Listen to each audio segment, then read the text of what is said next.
So, this rant is a little bit off the cuff, if you will, and impromptu. So, what actually prompted it?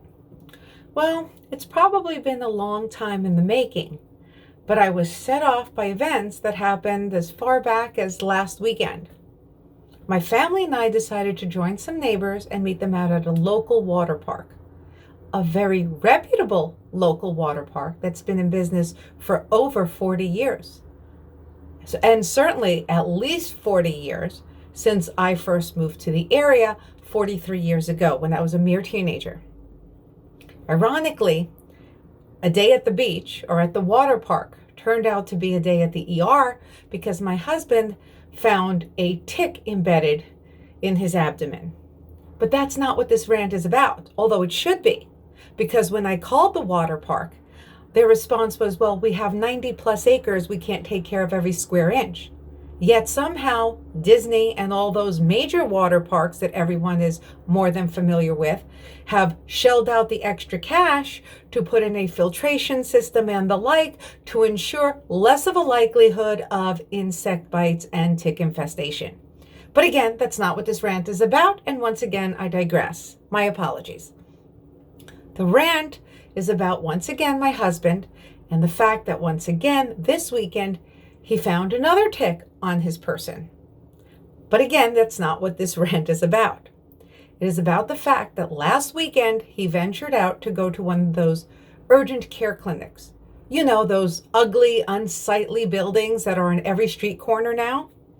The same buildings that I made fun of when I first moved to Canada 20 years ago and first encountered these Walmart-style medical buildings. I lambasted my husband to no end and made fun of a most beautiful country, a country with unparalleled architecture, unparalleled infrastructure, and Eurocentric appeal. But what it doesn't have is good medical care. And I'm sure you've heard all the stories. Long wait times, long wait lines to see a specialist.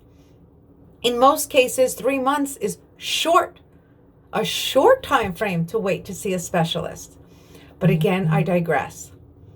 In Canada, not only is every street corner infested with these urgent care clinics, even their Shoppers Drug Marts, akin to our CVS, our Walgreens, and the like. Doctors' offices are embedded in basic everyday pharmacies. And I'm not so sure, never have been so sure about how I feel about a doctor having his office in the back of a pharmacy. The fact that the pharmacies have post offices is a nice thing, but I'm not quite sure, honestly, how I feel about a doctor's office in a pharmacy. A little odd, a little shady. I'd rather be in a doctor's office. But then again, because of social medicine and social medical paradigms, doctors' offices in Canada are not what we are used to here. They're callous and cold and bare and empty. They feel more like factories or urgent care facilities rather than warm, cozy doctor's offices. But again, I digress. Last weekend, my husband attempted to go to an urgent care clinic after he found the embedded tick, but had to wait 24 hours because the urgent care clinic shut down at 3 or 4 on a Saturday and a Sunday. Seriously? This weekend, he found the tick under his armpit, and he wasn't quite sure if he was infested this weekend or if it was something that was a remnant of last weekend. And again, forgetting what we went through last weekend, he went and escaped to find an urgent care clinic, but again, found the doors locked and closed.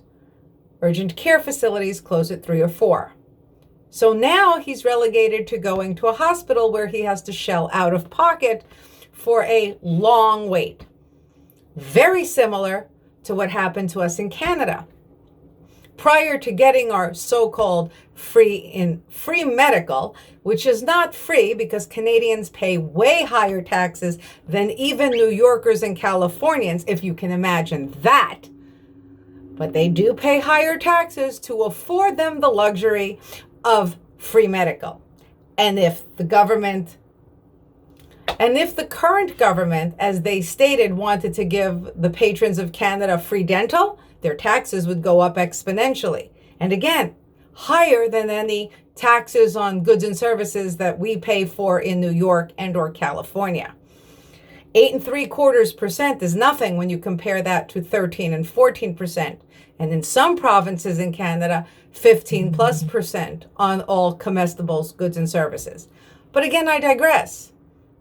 We were confronted with paying almost $2,000 for our son to an emergency medical visit at the hospital prior to us getting our OHIP or government medical card. And then when we had to take our son to the medical clinic for 105 fever, we found that all medical clinics in our local area were closed at between 2 and 4 p.m. Another thing I made fun of my husband for. I said, can you imagine this happening in the States, especially in states like New York and California? We live in Toronto. And this is how they treat their citizens? What good is free medical, which is not necessarily free, but even if it were, what good is free medical if you can't get the medical care in a timely fashion? I said, Americans would never allow this to happen. And now I find myself biting my tongue and putting my foot in my own mouth. Not only have we allowed medical clinics to happen and virtual medical to happen, but we've also allowed our medical clinics to close at 3 and 4 in the afternoon on a weekend. I am not only appalled and annoyed, but ashamed. America, rather than leading the way for our younger cousin or a younger sibling up in Canada, and rather than adopting or adapting their good habits, such as, like I mentioned, gorgeous homes, beautiful infrastructure, beautiful architecture, lots of green spaces, all that we have chosen to ignore. What we have not chosen to ignore is the socialist paradigm, which translates into ugly medical buildings, medical practices that perhaps are fly-by-night on every street corner, and clinics that close down at between 3 and 4 because the doctors have to enjoy their weekends. And I'm all for doctors, nurses, all medical professionals enjoying their weekends and their life. But when you're a medical professional or a firefighter or a police officer or a grocery store or a media personality, you don't get the same treatment as an office worker. You're relegated, knowingly so, to work holidays, nights, weekends, off hours, double shifts, and the list goes on. And you should be prepared for that. You don't deprive the public and patients in need of medical care your attention because the clinics close down at 3 or 4, forcing them to go to the emergency room. It is counterintuitive and counterproductive.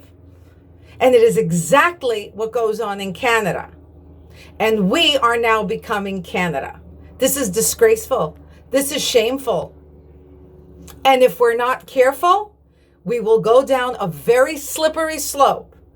And we will not only become Canada, but we will become Venezuela.